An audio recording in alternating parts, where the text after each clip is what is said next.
بسم اللہ الرحمن الرحیم۔ سن سکو تو سنو میں خوش آمدید۔ ناول ہے جو رکے تو کوہ گراں تھے ہم، قسط نمبر 8 کے ساتھ آپ کی خدمت میں حاضر ہیں۔ اگر آپ نے ابھی تک ہمارا چینل سبسکرائب نہیں کیا تو ہمارے چینل کو سبسکرائب کریں اور بیل آئیکن کو پریس کرنا مت بھولیے گا تاکہ آنے والی تمام اقساط تمام ناولز آپ کو بر وقت ملتے رہیں، اور ہمیں اپنی رائے سے ضرور آگاہ کیجیے گا۔ ہم آپ کی رائے کے منتظر رہیں گے۔ ہماری حوصلہ افزائی ہوتی ہے جب آپ ہمیں کوئی اپنی رائے دیتے ہیں، ہم پر تنقید کرتے ہیں، ہماری تعریف کرتے ہیں تو ہمیں خوشی ہوتی ہے۔ شکریہ۔ فرقان ماموں کے ہاں ہر طرح کی سہولت ہونے کے باوجود اسے وہ آرام محسوس نہیں ہو رہا تھا جو گاؤں میں سردار چاچا کے فارم اور ان کے گھر میں محسوس ہوا تھا۔ فرقان ماموں ایک سرکاری محکمے میں گریڈ 22 کے ملازم تھے اور ان کے گھر کا ماحول ویسا ہی تھا جیسا گریڈ 22 کے ملازموں کے گھر کا ہو سکتا ہے۔ فرقان ماموں کے دونوں بچے امریکہ میں سیٹ تھے۔ سیما آنٹی پاکستان اور امریکہ ایک کیے رکھتی تھی۔ گھر میں ملازمین کی فوج تھی جو مفت میں موج کرتی پھرتی تھی۔ شاہ بانو اسے لینے کے لیے فرقان ماموں کے ہاں آئی تو گھر کے ٹھاٹ باٹ دیکھ کر ہنس دی۔ واہ ماں نور، تمہارے تو پیر زمین پر نہیں ٹکتے ہوں گے، اس نے کہا۔ جواب میں ماہ نور نے برا سا منہ بنایا۔ سونے کے محل میں بند شہزادی والا حال ہے۔ اوہ، تم نے خود کو شہزادی فرض کر لیا۔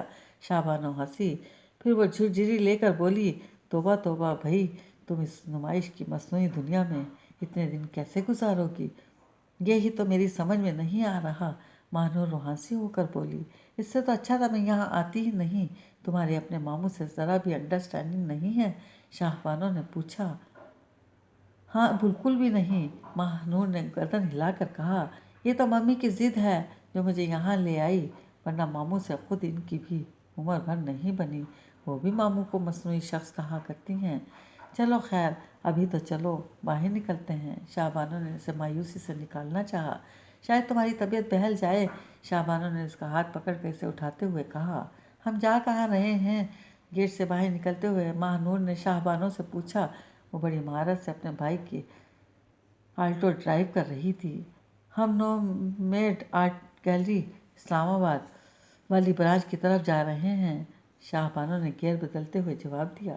عبید بھائی تمہارا نام رجسٹر کرا چکے ہیں نمائش کے لیے، لیکن پھر بھی ہم ایک دفعہ کنفرم کر لیتے ہیں، ساتھ ایک نظر بھی ڈال لیتے ہیں گیلری پر۔ ماہ نور کو یقین نہیں آ رہا تھا، اس نے مصورہ بننے کا خواب کبھی نہیں دیکھا تھا۔ ہاں، اس کی ڈرائنگ شروع ہی سے بہت اچھی تھی، اتنی اچھی کہ میٹرک اور پھر ایف ایس سی کے دنوں میں اس کی تقریباً سب سہیلیاں اپنے پریکٹیکل نوٹ بکس پر اس سے ڈایاگرام بنوایا کرتی تھیں اور اس کے لیے اس کی خوشامد بھی کر لیتی تھیں، لیکن اس نے کبھی سنجیدگی سے اپنی اچھی ڈرائنگ کو کسی تصویر کشی کے لیے استعمال کرنے کا نہیں سوچا تھا۔ ایف ایس سی کے امتحان کے بعد جن دنوں وہ فارغ تھی، اس کی خالہ نے اسے ڈرائنگ میں استعمال ہونے والی چیزیں بھیجی تھیں، جن میں کچھ پسٹلز، واٹر کلر پینسلز اور چارکول ڈرائنگ شیٹس شامل تھیں۔ ان دنوں اس نے چارکول پر جو طبع آزمائی شروع کی تو اسے لگا وہ ایک اچھی تصویر کشی کر سکتی ہے۔ جوش میں آ کر اس نے 3-4 ڈرائنگز بڑے کینوس پر بنا ڈالیں۔ شاہ بانو اس کی سہیلیاں اس کام سے کافی متاثر ہوئی تھیں، لیکن میڈیکل کالج میں داخلہ نہ مل سکنے کی مایوسی کے دنوں میں اس کا تازہ تازہ جوش ایک دم ٹھنڈا ہو گیا۔ چارکول ڈرائنگز کے کینوس اسٹور میں منتقل ہو گئے اور اس نے ممی کی ناراضی کے باوجود میڈیا اسٹڈیز میں داخلہ لے لیا۔ یہاں بھی بابا ہی اس کے حق میں نامحسوس طریقے سے آگے آئے تھے اور انہوں نے خود جا کر اس کا داخلہ شہر کے ایک نامور کالج میں کروا دیا تھا۔ اس داخلے کے بعد پڑھائی شروع کرنے کے لیے سے لے کر کچھ دن پہلے تک بھی اسے ڈرائنگز یاد نہیں آئی تھی اور شاید کبھی نہ آتی اگر شاہ بانو اسے ان کی یاد نہ دلاتی۔ اب کچھ دنوں سے وہ یہ سوچ سوچ کر محظوظ ہو رہی تھی کہ کیا خبر یہ 3 ڈرائنگز اسے اچھی مصورہ میں بدل دیں۔ یہ رہا 7th ایونیو اور آیا ہی چاہتی ہیں۔ نومیڈ آرٹ گیلری اسلام آباد رہنے کے لیے بری جگہ نہیں ہے، کیا خیال ہے؟ کوئی موڑ موڑتے ہوئے شاہ بانو نے اسے مخاطب کیا۔ ہوں، ماہ نور مسحور کن خیالوں میں کھوئی اچانک چونکی تھی۔ کیا کہا؟ اس نے شاہ بانو کی طرف دیکھا۔ کہاں کھوئی ہوئی ہو محترمہ؟ شاہ بانو نے خفگی سے کہا۔ اتنے خوبصورت راستے میں آئے یقیناً نہیں دیکھے ہوں گے۔ دیکھے ہیں، بہت منظم طریقے سے بنا ہوا شہر ہے، اس نے اپنی خفت مٹانے کے لیے تبصرہ کیا۔ वैसे इसने गर्दन मोड़ कर शाहबानों की तरफ देखा। शहर खुद ब खुद बनते और बिगड़ते हैं या बनाकर बसाए जाते हैं, पता नहीं। शाहबानों ने एक इमारत के सामने गाड़ी रोकते हुए कहा, मुझे इतनी खबर है कि शहर मुझे बसे बसाए मिले। मैं इनके नामों से वाकिफ़ हूँ और मैं से कई खुद अपनी नज़रों से देख चुकी हूँ। मुझे सब शहर तकरीबन एक जैसे लगते हैं। वो मुस्कुराई और गाड़ी पार करके दरवाज़ा खोलकर बाहर निकल गई। महानूर ने अपनी नज़रों के सामने मौजूद इमारत पर नज़र डाली, जिस पर नो मेड आर्ट गैलरी का बोर्ड आविज़ा था। सादिया कलसूम की ज़िंदगी महदूद और इसकी दुनिया खासी मुख्तसर थी। वो अपने माँ बाप की अकलौती औलाद थी। सादिया कलसूम को अपनी आँख खोलने के हालात का तो कतई याद नहीं था, मगर जब इसने होश संभाला तो इसे अपने इर्द गिर्द दुनिया मुख्तसर ही नज़र आई। इसके अब्बा इस ज़माने में कभी एक छोटे से कस्बे के एक छोटे और तंग और तारीक महल्ले के मुख्तसर सी मस्जिद में मौलवी साहब थे, और वो लोग इस मस्जिद की छत पर बने दो मुख्तसर से कमरों में रिहाइश पजीर थे। अब्बा का ज़्यादा वक्त नीचे मस्जिद में गुजरता और अम्मा इस मुख्तसर सी छत पर दो नन्हे मुन्ने कमरों की सफाई सुथराई, खाना बनाने, कपड़े धोने और इन्हें इस्त्री करके संभालने के कामों में दिन से रात तक मसरूफ़ रहती थी। इस छत से मुल्हिक कई छोटी बड़ी छतें थीं, जिनके नीचे छतों के साइज़ के हिसाब से ही ऊंची नीची दीवारों पर खड़े घर मौजूद थे। इन घरों के नक्शे और रहन सहन कैसा था, सादिया को शायद इतनी खबर ना थी। इसकी दोस्तियां ताल्लुकात छत से छत तक ही महदूद रहते थे। वो अम्मा को अपने कामों में मसरूफ़ छोड़कर छतों की दरमियानी नीची दीवारों पर टापती, एक से दूसरी और दूसरी से तीसरी छत पर पहुंच जाती, जहां अक्सर इसे अपनी ही हम उम्र या खुद से कुछ बड़ी कुछ छोटी हमजोलियों की मोहब्बत में असर आती। वो सुबह से शाम तक इन हमजोलियों के साथ छतें नापती, दौड़ती, भागती, स्टापू, छपन छुपाई, बंदर कल्ला और गीटियाँ खेलने में मशगूल रहती। अक्सर इसके जिस्म पर रंग बिरंगे कपड़े होते, शलवार फूलदार तो कमीज़ किसी ऐसे रंग की जिस रंग का कोई फूल शलवार के प्रिंट में मौजूद ना होता।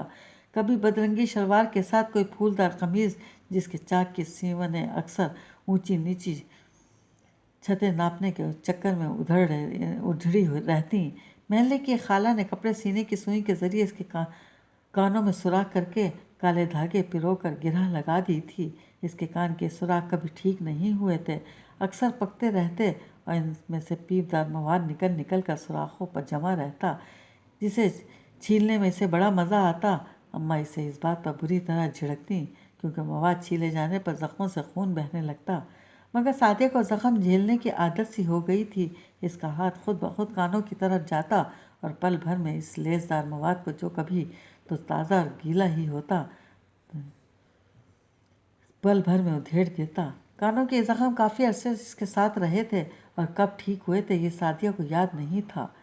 इस ज़माने की यादों में कच्ची अम्बियों को चूसते रहना, खट्टी नारंगियों की फांकें नमक लगा लगा कर खाते हुए, गंदे सुंदे हाथों से गेंद हवा में उछाल उछाल कर गीटियाँ खेलना भी शामिल था। इसकी यह हालात देखकर अम्मा इसे सख्त लफ्ज़ों में डांटती, घुरकती और कई मरतबा सख्त हाथों से पिटाई भी कर देती थी। फिर उन्होंने परेशान होकर इसको वो महल्ला छोड़ एक स्कूल में दाखिल करा दिया। सादिया कलसूम की ज़िंदगी का पहला झटका इस गवर्नमेंट प्राइमरी स्कूल में जाकर लगा। इससे पहले वो जब सुबह सुबह उठकर नींद में डूबी चेहरे पर पानी के छपके मार मार कर वज़ू करती, तो इसके लाशऊर में कहीं ये इत्मीनान मौजूद होता कि वो अपने अब्बा के पास सिपारा पढ़ने जा रही है, जहाँ इसके अब्बा मौलवी साहब और पढ़ने के लिए आए दीगर बच्चे शागिर्द और बेचारी मखलूक थे। मौलवी साहब की बेटी होने की हैसियत से इन सब में एक मुमताज़ हैसियत हासिल थी। वो अपना सबक जल्दी याद कर लेने और सुना देने के बाद बतौर मॉनिटर इन सब के सरों पर सवार हो सकती थी। वो सरकंडे की तिली से छड़ी पकड़े बार बार सबके सर पर सवार होती, उनके सबक सुनती, गलतियों पर ज़ुबानी सरजनिश के साथ बिला तकल्लुफ़ इन पर छड़ियाँ बरसाती। यूँ वो सब बच्चे सादिया कलसूम से मरूब रहते। मगर गवर्नमेंट प्राइमरी स्कूल में वो एक आम सी तालबा थी। कोई इसको मौलवी साहब की बेटी होने की हैसियत से अहमियत देने को तैयार नहीं था, बल्कि वो बच्चियाँ जिन पर सुबह मस्जिद में वो छड़ियाँ बरसा रही होती, यहाँ स्कूल में जत्था बनाकर इसके खिलाफ सफ़ आरा हो गई। इन्हें सादिया से अपने बदले लेने का नादिर मौका मिला था। इस सूरत हाल पर सादिया को पहले पहल तो स्कूल से ही नफरत होने लगी, क्योंकि स्कूल से इसका तारुफ अच्छा साबित नहीं हुआ था। मगर स्कूल से निजात किसी तौर मुमकिन ना हुई। स्कूल ना जाने का हर बहाना अम्मा के मुसम्मिम इरादे के सामने पोरस का हाथी साबित हुआ। इस पर सादिया ने खेल कूद और लूर लूर छतें तापने के शौक की तह में छुपे अपने जहन पर जोर से दस्तक देने का आगाज़ किया। इसकी इस दस्तक का जवाब बहुत अजीब था। इतना पढ़ो, इतनी जान खपाओ किताबों में कि सबसे मुमताज़ नज़र आओ, सब मसले हल हो जाएंगे। दिमाग के जागे सोतों ने इसे मशवरा दिया था। इस रोज़ से ही सादिया कलसूम किताबी कीड़ा बन गई। मौलवी साहब ने इसे कलम खड़ा करना और खुशखत लिखना खूब सिखा दिया। तो वो प्यार और लगन से बड़े शौक के साथ तख्ती पर गाची का पोंछा लगाती, हवा में लहरा लहरा कर सुखाती और पेंसिल से लाइनें लगाकर खुशखत पोरने डालती। इसके स्कूल की उस्तानियाँ कुछ ही माह में इससे मुतासिर हो गईं और सादिया कलसूम मस्जिद के अलावा स्कूल में भी अपनी हम उम्र लड़कियों पर हावी हो गई। दिमाग के इस मशवरे का फ़ायदा भी हुआ कि अम्मा जिन्हें इसके पढ़ाने लिखाने का बहुत शौक़ था, इससे खुश रहने लगीं। आहिस्ता आहिस्ता इसे स्कूल से मोहब्बत होने लगी।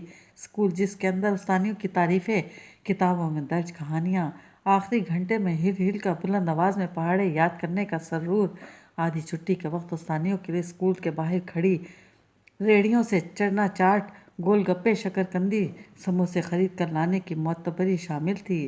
कभी कभार कोई उस्तानी फरागदिली का मुजाहरा करते हुए एक प्लेट चना चाट, एक आध समोसा इसे भी पकड़ा देती और वो बड़े शौक़ से ये चीज़ें खाती, जिन पर अक्सर मक्खियाँ भिनभिना रही होती। ये सौगातें इसे अपने घर के खाने से बहुत ज़्यादा मरगूब थीं। वो अक्सर तो ये आस पड़ोस के घरों से छोटी कटोरियों में आए ज़रा ज़रा से सालन की शक्ल में मौलवी साहब की नज़र किया जाता, या अम्मा के बनाए ज़ीरे में पक्की आलू की कत्तियाँ, ये ज़रा सी दाल में ज़्यादा पानी डालकर पकाए गए खाने पर मुश्तमिल होता। घर से स्कूल में खर्च करने को पैसे तो मिलते नहीं थे, इसलिए उस्तानियों की ये करम फरमाई सादिया कलसूम को बहुत भाती थी। वो इसी तरह अपना पेट भर लेती और स्कूल से वापस आकर अपने मरगूब कामों में मशगूल हो जाती। सादिया कलसूम को ज़िंदगी का दूसरा झटका इस वक्त लगा जब मौलवी साहब को अपनी तब्दीली का ख़त मिला। वो कस्बे की छोटी सी मस्जिद से गांव की मस्जिद में तब्दील कर दिए गए थे। मौलवी साहब और अम्मा खुश, जबकि सादिया का दिल इस कस्बे, इस मानूस महल्ले और इस प्यारे स्कूल की प्यारी उस्तानियों से बिछड़ जाने पर बहुत गमगीन था। इसे इस गाँव, मस्जिद और घर से बगैर देखे ही चिढ़ हो गई थी, जहाँ इन्हें जाना, काम करना और रहना था। नोमेड आर्ट गैलरी महानूर के लिए अच्छा तजर्बा साबित हुई थी। इस आर्ट गैलरी के माहौल में जाकर अचानक इसे एहसास हुआ था जैसे ऐसे ही माहौल से, ऐसी ही किसी जगह से मुतालिक थी और अब तक वो बेजगह ज़िंदगी गुजारती आई थी।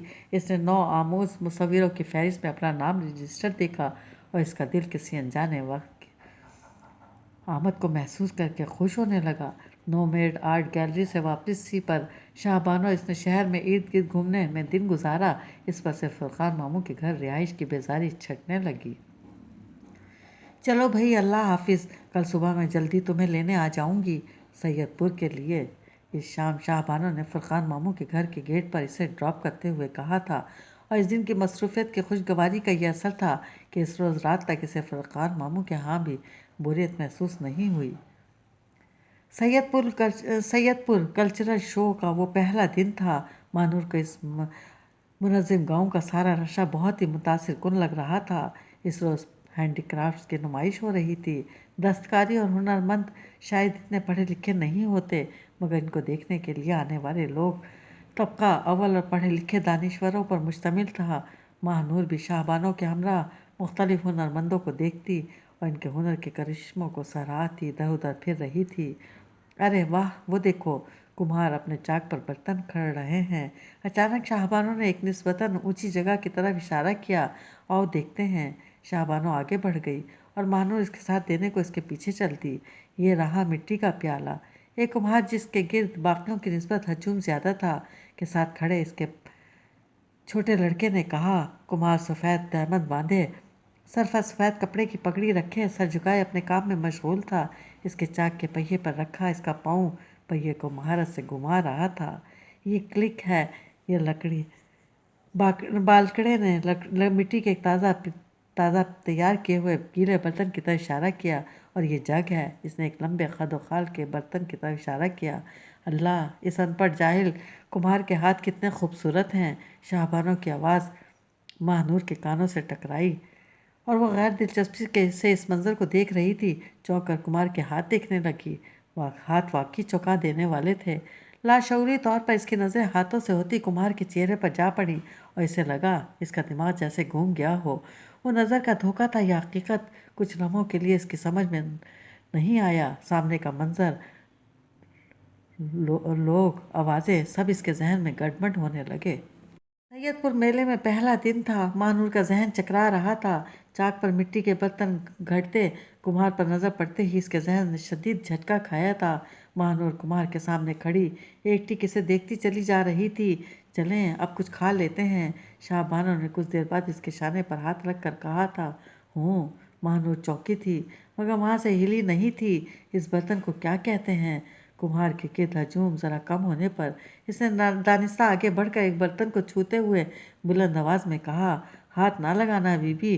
कुम्हार के बालकड़े ने तेज़ी से कहा, गीला है। बालकड़े की आवाज़ पर कुम्हार ने ज़रा की ज़रा नज़र उठाकर महानूर की तरफ देखा। महानूर का ख्याल था कि इस तरह कुम्हार भी इसकी तरफ देखकर ज़रूर चौंकेगा, मगर इसने एक नज़र महानूर पर डालने के बाद नज़र झुकाकर अपना काम दोबारा शुरू कर दिया। महानूर का जहन एक नई उलझन में गिरफ्तार हो गया। अब चल भी दो। शाहबानो ने महानूर का बाजू खींचा। वो बोझल दिल के साथ शाहबानो के साथ चल रही थी, मगर ना जाने क्यों शाहबानो के भाई तक पहुँचते पहुँचते इसने कई बार मुड़कर गीली मिट्टी से बर्तन करते इस कुम्हार को देखा था। चौधरी साहब ने कहा था कि गोल और एक जैसे शलजम अलग कर लो। खारी ने सब्जी धोती जन्नत बीबी को मुखातिब किया। जन्नत ने हाथ रोककर सवालिया नज़र से खारी की तरफ देखा। शलजमों का कोई ख़ास खाना बनाना है आज रात को दावत के लिए, खारी ने जन्नत को इतला दी। पीछे चाची जमाले और भाई नज़ीरा ने आधी से ज़्यादा गाजरें कद्दूकश कर भी ली हैं। वो मुंह में पानी आता निगलता हुआ बोला, तेरा ध्यान हम हर वेले खाने पीने में ही क्यों रहता है? ध्यान ही रहता है ना, कौन सा खा पी भी लेता हूँ, ने नीची आवाज़ में कहा। ना वीरा ना, जन्नत ने खारी को शर्मिंदा होते देखकर कहा। बंदे की नज़रें वहीं होनी चाहिए इंसान की। मेरी नज़र रची ही है जनाब। मैंने कदी अख चुक के किसी शहर देवल वेख्या नहीं है। शाबाश है। जन्नत ने चादर के पल्लू से हाथ खुश करते हुए खारी को शाबाश दी। चलो ये मटर का टोकरा उठाओ और बोरियों में भर दो। खारी ने मटर से भरा टोकरा और उठाकर सर पर रखा। दूसरे टोकरे में से धुली धुलाई गाजर निकाली और इसे खाते हुए फार्म हाउस की तरफ चल दिया। शहदाई है बेचारा, फजल ने कहा। जैसा भी है, फार्म की रौनक इसी के दम से है, सईद ने हाथ रोककर दम लेते हुए कहा। चौधरी साहब ने बड़ी शफकत रखी हुई है इस पर, अफजल ने मुश्ताक से कैंची चलाते हुए कहा। बड़ी नेकी है, बेचारे का कोई आगा पीछा नहीं, फार्म ही इसका घर और फार्म पर काम करने वाले ही इसके घर वाले हैं। सईद ने ख्याल जाहिर किया। वो फार्म पर छोड़ो, ये इसका दोस्त है। अफजल हंसा। अल्लाह खुश रखे इसको, सईद ने कैंची बंद करते हुए कहा। अफजल और सईद की गुफ्तगू से लाइलम खारी रास्ता भर ताने उड़ाता चला जा रहा था। तुम इतनी अपसेट क्यों नज़र आ रही हो महानूर? शाहबानो ने सैयदपुर से वापसी पर परेशान होते हुए से पूछा। क्यों महानूर, कोई चीज़ भूल आई हो? शाहबानो ने भाई उबैद से भी इसके उतरे हुए चेहरे को देखते हुए कहा। नहीं, ऐसा तो कुछ नहीं है। वो जो मुसलसल गाड़ी के शीशों से बाहर गुजरते मनाजिर पर गैर हाजिर दिमागी के साथ नजरें टिकाए बैठी थी, एकदम सीधी होकर बैठ गई। शाहबानो और उबैद कनखियों से एक दूसरे की तरफ देख रहे थे जैसे किसी उलझन का शिकार हो। महानूर ने हाथ फेर कर अपने बाल सीधे किए, चेहरे पर हाथ फेरे और फिर शाहबानो की तरफ देखकर मुस्कुरा दी। अरे क्या हो गया है? इसने कहा। शायद मैं थोड़ा थक गई हूँ, इसने अपने तईन दलील देने की कोशिश की। मैं भी। शाहबानो ने बेयकीन नज़रों से इसे देखते हुए शाने उचकाए। शायद महानूर को आज वहाँ कुछ अपनी मर्जी के मुताबिक नहीं नज़र आया। कल इसे मज़ा आएगा।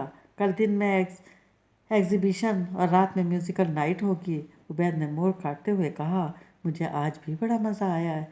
शाह मानू ने अपनी आवाज़ में वो खनखनाहट पैदा करने की शऊरी कोशिश की जो इसके लहजे का हिस्सा थी।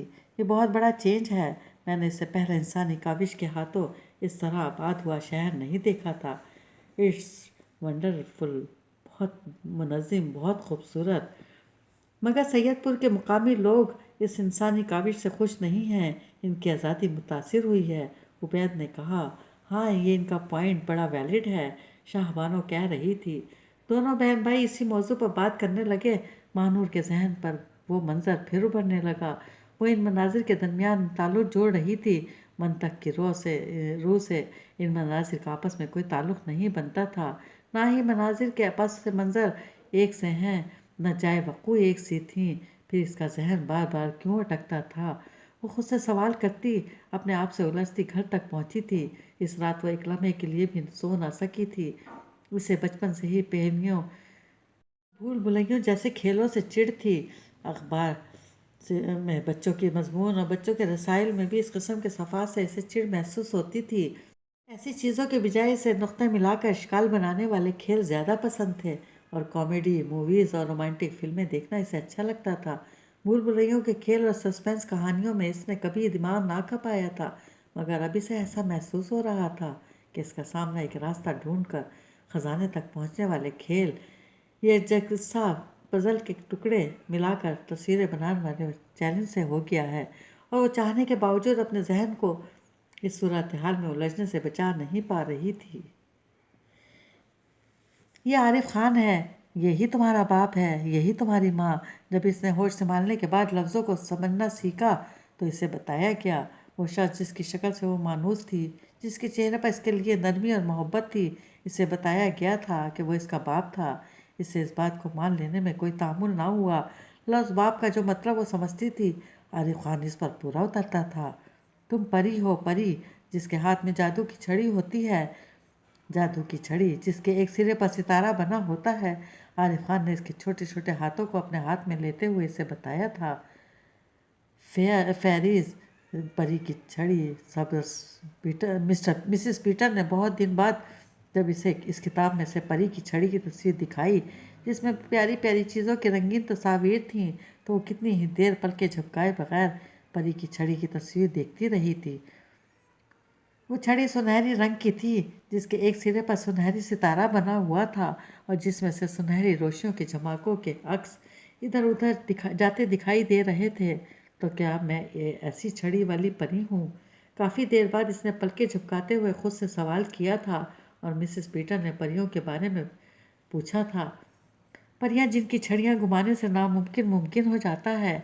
इसने आरिफ खान से खुद के लिए छड़ी वाली परी का खिताब सुना था और मिसिस पीटर से परियों के करिश्मों के नाकाबिले यकीन और नाकाबिले फरामोश वाक़यात सुने थे।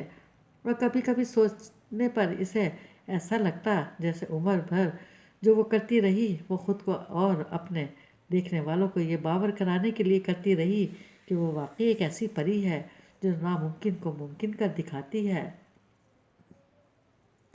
हम स्कूल की किताबें भी पढ़ेंगे और अपने काम को भी सीखेंगे। वो थोड़ी और बड़ी हुई तो आरिफ बाबा ने इसे बताया। हम कौन से स्कूल जाएंगे? इसने मासूमियत से पूछा।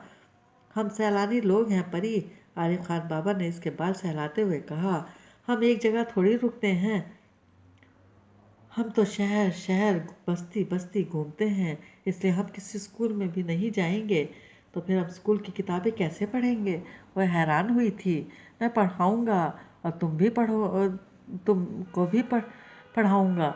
मैं भी पढ़ूँगा, आर्य बाबा अपने सीने पर हाथ रख कैसे यकीन दिलाने के ऐसे अंदाज में कहा।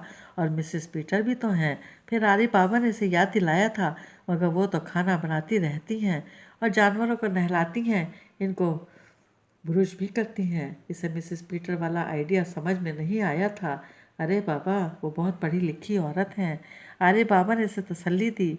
वो जो बड़ा सा ट्रंक इसके पास है ना, इसमें ढेर सी किताबें हैं, वो किताबें वो तुमको पढ़ाएंगी।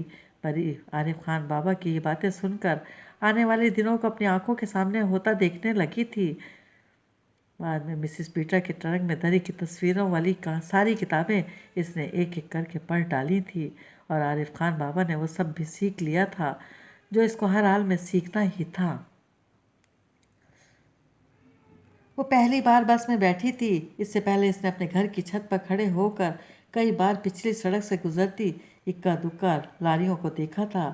اسے یہ لاریاں کچھ اتنی اچھی نہیں لگتی تھی کیونکہ وہ دھواں بہت زیادہ چھوڑتی تھی اور ان میں سے اکثر ان کی گنجائش سے زیادہ مسافر لدے ہوتے تھے۔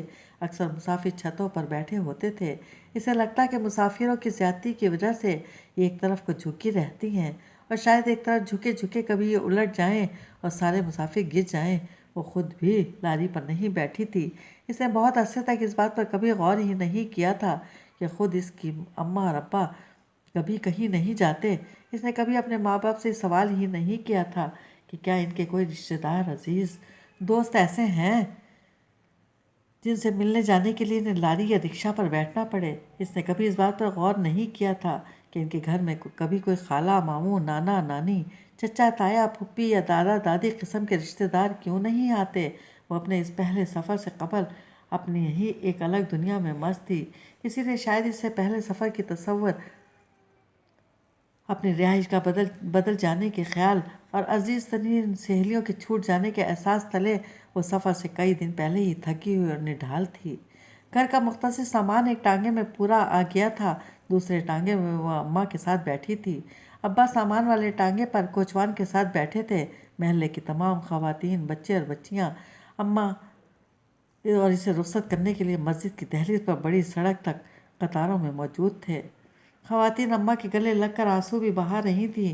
سب کا خیال تھا وہ اماں کے پڑھائے سبق اور نصیحتیں کبھی بھلا نہ پائیں گے۔ کسی کو اماں کی سلائی کا انداز یاد آ رہا تھا، کسی کو ان کے ہاتھ کے ڈالے اچار، چٹنیوں اور مربوں کا ذائقہ یاد آ رہا تھا، کسی کو ان کے وہ مشورے یاد آ رہے تھے جو ہر مشکل وقت میں ان کے کام آئے۔ اماں کی گو ناگو صلاحیتوں اور خوبیوں کا ذکر بھی اسی روز پہلی بار سعدیہ کلثوم کے کانوں میں پڑا تھا۔ محلے کے مرد مولوی سراج سرفراز کو رخصت کرنے کے لیے موجود تھے۔ ان کی روانگی سے ایک روز قبل مولوی صاحب کے لیے الوداعی محفل لگائی گئی تھی جس میں انہیں ایک عدد نیا سفید جوڑا سرخ 4 خانہ رومال اور سفید ٹوپی کا تحفہ پیش کیا گیا تھا۔ انہیں تلے کا بڑا سا ہار پہنایا گیا اور ان کی اس مسجد میں گزرے وقت میں ان کی کارگزارگی پر خراج تحسین بھی پیش کیا گیا تھا۔ اس پذیرائی پر مولوی سراج سرفراز کی آنکھیں احساس تشکر سے بھر آئی تھیں۔ ان کی مسکین اور عاجزی سی شخصیت کے لیے یہ اعزاز خلاف توقع تھا۔ وہ اہل محلہ کے مشکور ہوتے ہوئے گلگیر ہو گئے تھے۔ وقت رخصت بھی مولوی سراج سرفراز شانے پر رکھے زرد 4 خانہ رومال سے بار بار اپنی نم آنکھوں کو پونچھ رہے تھے۔ وہ ایک انجان منزل کے مسافر بننے والے تھے جہاں خدا جانے ان کے لیے کتنی مشکلیں تھیں اور کتنی آسانیاں۔ ٹانگا ایک جھٹکے سے عازم لاری اڈا ہوا اور سعدیہ کلثوم نے بڑی سڑک سے آگے کے منظر پہلی بار اور شاید آخری بار ہی دیکھنے شروع کیے۔ وہ گھوڑے کے ٹاپوں پر کان دھرے راستے میں آنے والی دکانوں، گھروں اور دفتروں کو آنکھیں پھاڑے دیکھ رہی تھی۔ کاش پہلے پتہ ہوتا کہ بڑی سڑک سے آگے یہ سب کچھ ہے تو کیوں نہ میں کھیلتی کھیلتی سب کو لے کر ادھر ہی آ نکلتی۔ اس نے ٹانگے کی سواری کے دوران بار بار سوچا تھا۔ جس طرح کے جھٹکے کے ساتھ گھوڑا دوڑنا شروع ہوا تھا ویسا ہی جھٹکا کھا کر ایک جگہ جا کر رک گیا اور اس نے سعدیہ کو اس کے خیالوں کی دنیا سے نکال باہر پھینکا۔ سعدیہ نے چونک کر دیکھا۔ اس کا کندھا اماں کی آہنی شکنجے جیسے ہاتھ کی گرفت میں تھا۔ شاید انہیں ڈر تھا کہ سعدیہ بے دھیانی میں جھٹکا کھا کر کہیں نیچے ہی نہ لڑک جائے۔ یہ کون سی جگہ ہے؟ اس نے اماں سے پوچھا اور سیاہ برقعے دورے نقاب تلے چھپے ان کے چہرے کے تاثرات جاننے کی کوشش کرنے لگی۔ آہستہ بول، آواز کا بھی پردہ ہوتا ہے، اماں نے سرگوشی کے انداز میں کہا۔ سعدیہ نے کچھ دیر اماں کے کہے الفاظ پر غور کرنے کے بعد کچھ سمجھ نہ آنے پر اپنا دھیان دوسری طرف کر لیا۔ سامان والا ٹانگا ان سے پہلے یہاں پہنچ چکا تھا اور ابا اس سے نیچے اتار کر سامان اتروا رہے تھے۔ سعدیہ نے دیکھا ایک روغن اڑے سنگ میل پر لاری اڈے کے میٹھے میٹھے الفاظ نظر آ رہے تھے۔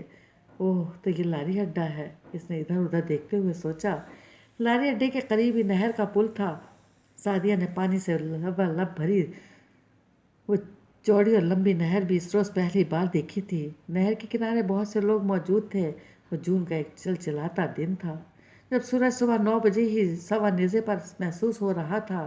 بہت سے لڑکے जंगिया पहने शहर नहर में छलांगें लगाने और बाहर निकलने में मशगूल थे। नहर के किनारे सबज तरबूजों का ढेर लगा था। बहुत से तरबूज किनारे के साथ साथ बहने वाले पानी के अंदर भी रखे हुए थे। क्या ये तरबूज नहर में बहाए जाते हैं? साथी के ध्यान में एक और ऐसा सवाल आया जो इसे किसी ने नहीं पूछना था। फिर धुआं छोड़ती, शोर मचाती, खड़खड़ाती, नीले, सुर्ख और सबज रंगों से मुज़य्यन एक वैसी ही लारी अड्डे पर आकर रुक गई जैसे सादिया अपने घर की छत से देखा करती थी। बस में बैठे कुछ मुसाफिर उतर रहे थे। सादिया के अब्बा और एक आदमी ने मिलकर तेज़ी से सादिया के घर का सामान लारी की छत पर मुंतकिल किया। अब्बा जी ने अम्मा सादिया को लारी में सवार होने का इशारा किया। लारी का पायदान ऊंचा था और सादिया उस पर चढ़ने से कासिर। अब्बा जी ने आगे बढ़कर खुद इसे उठाकर लारी के अंदर रख दिया। लारी के अंदर कदम रखने तक सादिया गिन चुकी थी कि लारी के बैरूनी हिस्से पर रोगन से सबज रंग के 20 मोर बने हुए थे और इसके पिछले शीशे पर 2 बड़े बड़े परिंदे उड़ते दिखाई दे रहे थे। पिछले शीशे पर खुदा हाफिज तुम्हारा के अल्फाज भी दर्ज थे। सादिया और इसकी अम्मा को 2 ऐसी सीटों पर बिठाया गया जहाँ से ड्राइवर के सामने का शीशा और इस पर बड़े शीशे से पार के मनाजिर भी दिखाई दे रहे थे। सादिया खिड़की के साथ वाली सीट पर बैठी थी और इस खिड़की का शीशा बंद था। वो पसीना में नहाई हुई थी और इसे सख्त प्यास लग रही थी। इसने अगली सीट के मुसाफिर की तकलीद करते हुए बंद शीशे को पीछे खिसकाया और गर्म हवा के झोंके से फैज़ याब हुई।